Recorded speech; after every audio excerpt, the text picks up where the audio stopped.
The movie opens up with a man named Mason Peds, reminiscing about his younger days of him, standing up to the bullies in his school. As he got older, he realized he wanted to serve justice and became a lawyer. However, he soon discovered that being a lawyer meant settling down for a life that he did not like. This is why Mason enlisted in the army and found it to be his calling. For one of his top secret missions, Mason and his crew were sent to Paldonia to assassinate a dictator named Juan Venegas. While on the mission, their chopper was shot down from the sky, and as a result, Mason sustained a back injury, causing him to retire early. In the present time, Mason goes through pictures from his days in the army until he is called by his wife to take their daughter to school.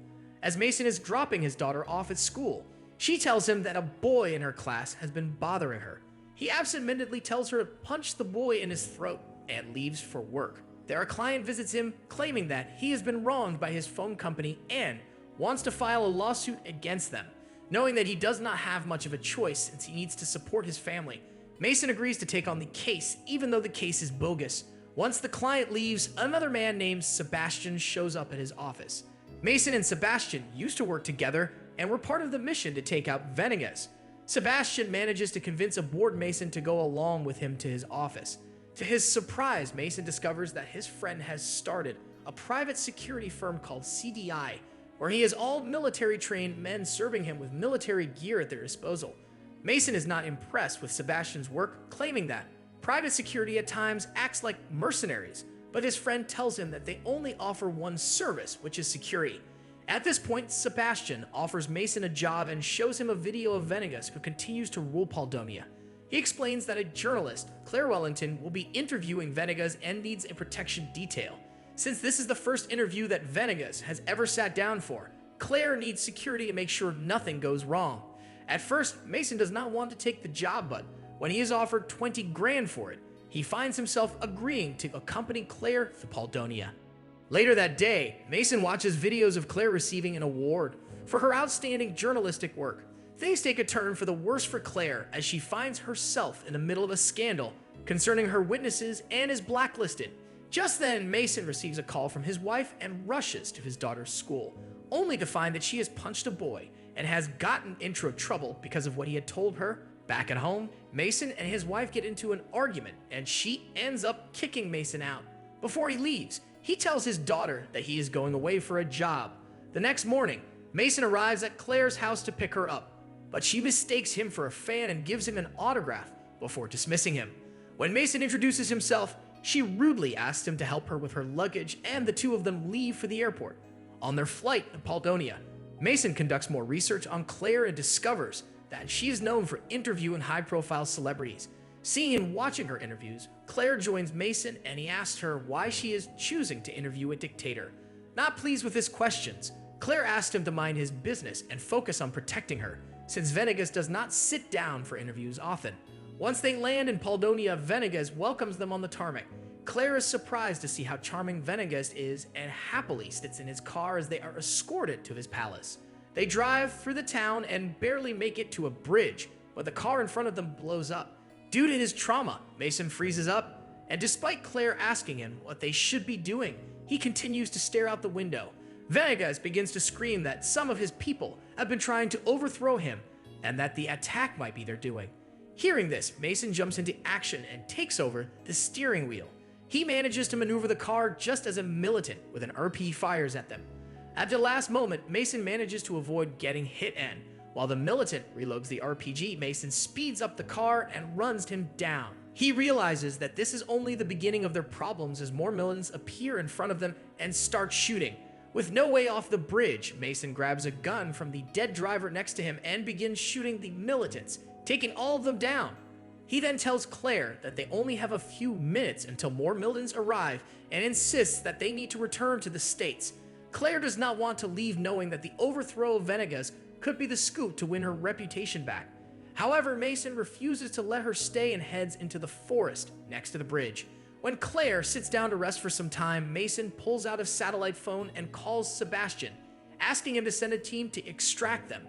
At the same time, Colonel Jan Cohorst, who is responsible for the attack, receives a call from one of his men, who informs him that Venegas has managed to survive.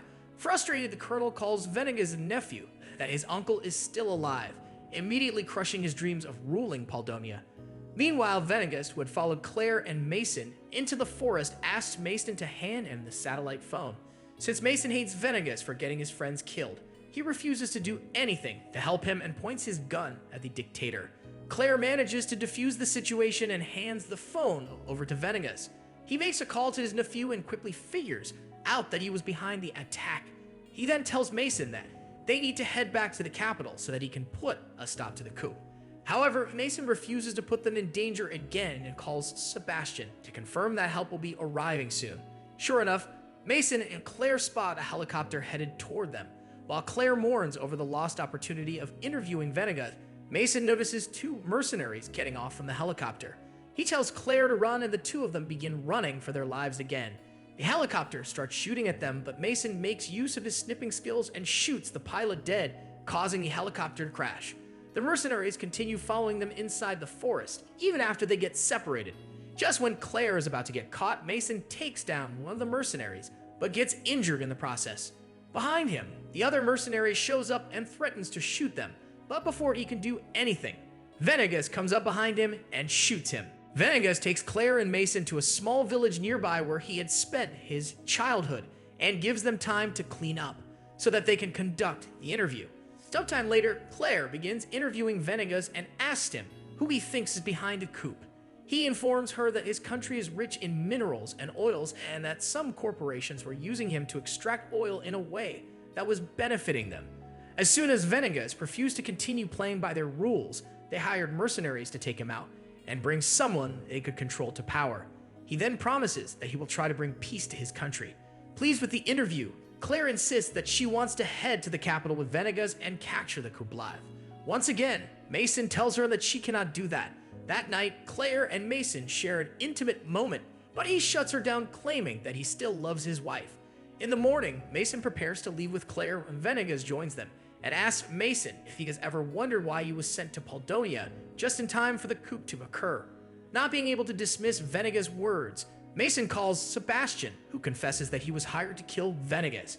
He had chosen to send Mason to Poldonia because he thought Mason would be willing to kill someone he blamed for their friends' deaths. Mason contemplates killing Venegas, but quickly changes his mind and tells Claire that they are leaving just as the colonel arrives at the village. The villagers help the three of them to escape using horses, but Claire falls off her horse and is captured by the colonel. Mason and Venegas then head to the capital to rescue Claire. On their way, Venegas reveals that he knows the real reason why Mason was brought to Poldonia. He then confesses that he was not responsible for shooting down Mason's helicopter. He had heard of an attack and was preparing to leave for Cuba when someone shot down their helicopter. He was threatened to sign oil leases unless he wanted another attack. With no other choice left, Venegas had signed the lease and the attacks had stopped.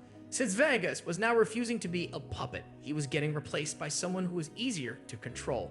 The two of them spend that night in a church where Mason makes a deal with the colonel to exchange Venegas for Claire. When he tells Venegas about the deal, he is surprised to find that Venegas was already expecting this deal and calls a man named Eduardo to meet him at the church. Eduardo turns out to be the leader of the opposition and a friend of Venegas. He would create problems that Venegas would resolve and earn his people's support in return. The three of them come up with a plan and Mason goes to the exchange point where the colonel brings out Claire. Before the exchange can take place, Venegas arrives at the location with a crowd of people following him and chaos breaks out. During this, Claire and Mason escape the situation with Venegas' help, who takes them to the palace through secret tunnels. When they get there, they find Venegas' nephew, George, sitting in his office. Venegas manages to convince George that he will get killed if he continues to let the corporations rule over him. Soon they are surrounded by the Poldonian army and the mercenaries. Venegas talks to his men and gets them to turn on the mercenaries. A brutal shootout takes place between the mercenaries and the army, who get backed up by Sebastian and his team, who had arrived in Poldonia at the last moment. Mason, on the other hand, takes on the colonel and manages to take him down. While this was happening, Claire was live streaming everything. This causes a huge international uproar, and not only does Claire gain her reputation back, but Poldonia remains safe and Venegas continues ruling over it. Mason, who had returned home to a happy wife and daughter, continues working as a lawyer until one day he receives a message from Venegas. To his surprise, he finds that the dictator has sent him a few $1 million thanking him for his service, not having to worry about his future and the financial responsibility on his shoulders. The life that Mason had once found dull begins to feel worth living again.